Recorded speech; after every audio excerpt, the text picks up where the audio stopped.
Le prince Andrew pense que les membres supérieurs de sa famille lui refusent son droit d'aînesse en continuant de s'opposer à son retour aux fonctions. Le problème a explosé de façon dramatique lundi, le duc n'ayant pas pu assister aux événements publics lors de la cérémonie de l'ordre de la Jarretière à Windsor. Les rapports suggèrent que le duc de Cambridge aurait peut-être offert un ultimatum de 8 mois avant le service à la chapelle Saint-Georges.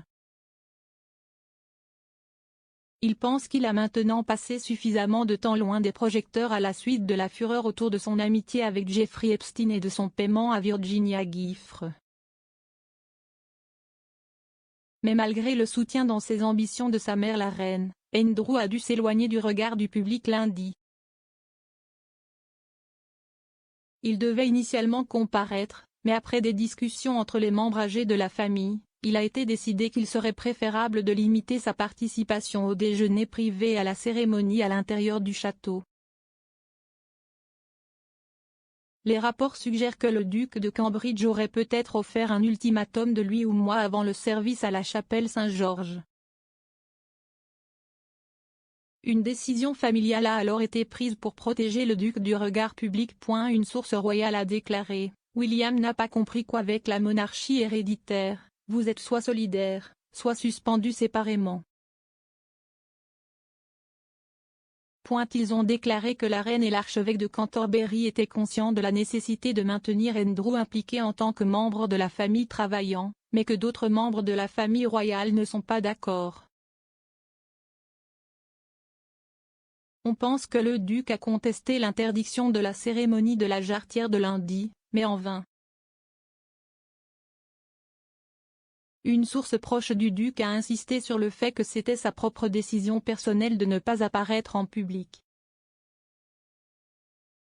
Cependant, le palais de Buckingham a rejeté la demande, la décrivant comme une décision familiale. Le problème cause un casse-tête majeur aux responsables royaux, car la reine est déterminée à soutenir son fils aîné. Le duc a poussé Sa Majesté à reprendre ses fonctions royales et souhaite que la colonellerie des grenadiers gardes lui revienne. Elle a manifesté son soutien à Andrew en arrivant avec lui pour le service commémoratif du duc d'Édimbourg en mars. Le père de 2 enfants a fourni un bras stable à la reine alors qu'elle entrait dans l'abbaye de Westminster pour se souvenir de la vie de son mari. Ayant été contraint de se retirer du service d'action de grâce à la cathédrale Saint-Paul lors des célébrations du jubilé de platine au début du mois après avoir été testé positif au coronavirus, le duc attendait avec impatience l'apparition publique et envisageait un petit pas sur la voie de son retour à une certaine forme de vie royale. Il a rejoint la reine et le reste de sa famille pour l'investiture dans la salle du trône de la Jarretière du château et le déjeuner traditionnel qui a ensuite lieu dans la salle de Waterloo. Mais ni lui ni la reine n'ont rejoint le cortège public et le service religieux mettant en vedette le prince William, le prince de Galles et d'autres membres de la famille royale. Andrew, qui a été photographié en train d'entrer dans le château vers midi, est resté dans les coulisses. Les héritiers du trône auraient craint une réaction du public si Andrew apparaissait. Une source de haut niveau a déclaré « Le duc de Cambridge était catégorique. Si York insistait pour participer publiquement, il sortirait. » Une version de l'ordre de service pour le service de la chapelle Saint-Georges a nommé Andrew comme faisant partie des chevaliers de la Jarretière tandis que dans une autre distribuée au public, il a été omis. Joe Little, rédacteur en chef de Majesty Magazine, a déclaré « C'était clairement l'intention qu'il soit là, car il figure dans l'une des listes, donc ce n'est pas une invention médiatique qu'il allait être là, jusqu'à récemment c'était leur intention. » Intéressant que la famille ait besoin d'intervenir sur quelque chose comme ça et de le faire reculer, mais si est clairement ce qu'il faut. M. Little a émis l'hypothèse que les événements de Garter Day pourraient amener Andrew à réévaluer son avenir et à quel point il est impossible pour lui de revenir en tant que membre actif de la famille royale. Interrogé sur la décision de retirer Andrew de la vue du public, M. Little a déclaré « Je pense que la décision qu'ils ont prise est sensée, je pense qu'ils sont pleinement conscients de l'opinion du public sur la conduite du duc d'York et que cela est en grande partie un exercice de limitation des dommages au nom des membres supérieurs de sa famille. » Andrew, qui est un chevalier jarretière, aurait comploté le déménagement dans le cadre d'un retour royal qu'il aurait également vu assister à Royal Ascot cette semaine. Une source a déclaré « Il était confiant et optimiste, il peut faire un retour. » Le prince Andrew devait apparaître à certains événements du jubilé de platine plus tôt ce mois-ci, mais a attrapé Covid-19. Le deuxième fils de la reine s'est éloigné de la vie publique après la fureur suscitée par son amitié avec le milliardaire pédophile Jeffrey Epstein. Andrew a payé 12 millions de livres sterling pour régler une affaire d'agression sexuelle civile intentée par Virginia Giuffre, victime de la traite par Epstein. Elle l'a accusé de l'avoir agressée sexuellement lorsqu'elle avait 17 ans. Il a nié les allégations et n'accepte aucune responsabilité dans le cadre du règlement, mais a déclaré qu'il reconnaissait que Madame Giuffre avait été victime d'abus. Le monarque, 96 ans, n'a pas participé à la procession des Garter Knights en raison de problèmes de mobilité persistants. Mais elle a assisté à un déjeuner après le service, ainsi qu'à la cérémonie d'investiture. L'ancien Premier ministre Sir Tony Blair, la duchesse de Cornouailles et la baronne Amos ont été installés en tant que membres de l'ordre royal de chevalerie le plus prestigieux de Grande-Bretagne lors de l'événement. Environ 4500 spectateurs à l'intérieur des murs du château ont regardé la procession colorée de Garter Knights et Ladies vêtues de manteaux de velours bleu, de capuchons de velours rouge, de chapeaux de velours noir et de plumes d'autruche blanche. Les manifestants se sont rassemblés à l'extérieur pour s'opposer à la nomination de l'ancien Premier ministre Sir Tony Blair. Des dizaines de militants de Stop the War ont tenu des pancartes indiquant Blair à l'extérieur du parc du château pour protester contre la nomination de Sir Tony. Il a été annoncé en décembre que l'ancien dirigeant travailliste serait nommé chevalier compagnon de l'ordre le plus noble de la jarretière, le classement le plus élevé possible. Plus de 1,5 million de signatures ont été rassemblées sur une pétition appelant à l'annulation de la chevalerie, affirmant qu'il était la personne la moins méritante de tout honneur public et qu'il devrait être tenu responsable des crimes de guerre. Sir Tony était Premier ministre lors des invasions militaires alliées en Irak et en Afghanistan. Commentaire de Richard Fitzwilliam, commentateur royal. Le fait presque incroyable que le prince Andrew n'accepte pas qu'il n'ait aucun rôle royal public est un problème sérieux pour la monarchie. Il semble inconscient du dégoût du public. Les recherches d'Ipsos évaluent sa popularité à 2%.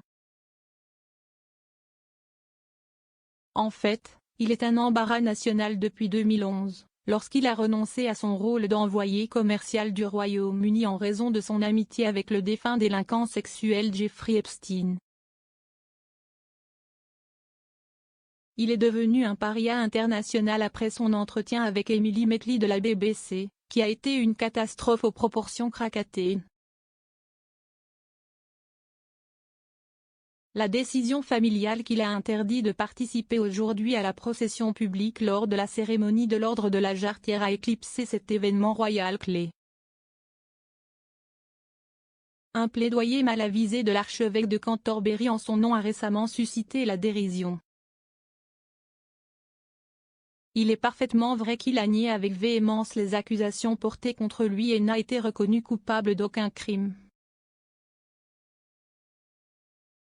Cependant, 12 millions de livres sterling ont été versés à Virginia Giuffre, qui a porté des accusations d'agression sexuelle contre lui, pour régler une affaire civile, en février de cette année. En cela, il a été aidé par la reine, avec qui il a toujours été proche. Pourtant, il a promis d'aider le FBI et il ne l'a pas fait. La photo accablante de 2001 de lui avec un jeune Geoffrey et Ghislaine Maxwell, maintenant un trafiquant sexuel condamné, est toujours inexpliquée. Il demande maintenant le retour de son statut royal, HRH, et de la colonellerie des Grenadier Guards, ainsi que des rôles royaux pour ses filles Eugénie et Béatrice, qui ne travaillent pas dans la famille royale. La famille royale a récemment été réduite, mais la marque York est toxique et leur statut restera probablement inchangé. Une fois, Andrew était un pilote courageux dans les Malouines et il a passé 22 ans dans la marine alors qu'il était populaire auprès du public. Mais son ex-femme Sarah Ferguson, une source de soutien inébranlable, avec qui il vit, était une royale désastreuse et son comportement public a parfois été bizarre. Ils sont en proie à des problèmes financiers et la vente de leur chalet en Suisse est bloquée. En 2007, Sunnings Hill Park, leur domicile conjugal, a été vendu pour 3 millions de livres sterling de plus que le prix demandé à un oligarque kazakh, ce qui était en effet une affaire très curieuse. La famille royale doit trouver à Andrew un rôle, tel qu'un emploi dans les domaines royaux, à l'abri des regards du public. Il doit accepter cela. Le prince Charles et le prince William savent à quel point ils représentent une responsabilité. Le public a déjà décidé. Il nuit à l'institution même que sa mère a consacré sa vie à servir. Le fait presque incroyable que le prince Andrew n'accepte pas qu'il ait aucun rôle royal public n'est un problème sérieux. Pour la monarchie. Il semble inconscient du dégoût du public. La recherche d'Ipsos met sa popularité à 2%. Il a été ressorti sans embarras depuis 2011, quand il a renoncé à son rôle d'envoyé commercial du Royaume-Uni. En raison de son amitié avec le délinquant sexuel condamné Jeffrey Epstein, maintenant décédé. Il est devenu un paria international après son interview avec Emily Maitlis de la BBC, qui était une catastrophe aux proportions krakatènes. La décision familiale qui l'a banni de la procession publique d'aujourd'hui au cérémonie de l'ordre de la Jarretière. Éclipser cet important royal. Un événement. Un plaidoyer mal avisé du archevêque de Canterbury en son nom. Et la semaine dernière a suscité la dérision. Il est parfaitement vrai qu'il a vivement nié les accusations portées contre lui et n'a été reconnu coupable d'aucun crime. Cependant, 12 millions de livres sterling ont été payés à Virginia Roberts Geoffrey, qui a porté plainte d'agression sexuelle à son encontre, pour régler une affaire civile, en février de cette année. Dans ce elle fut aidée par la reine à qui il a toujours été proche.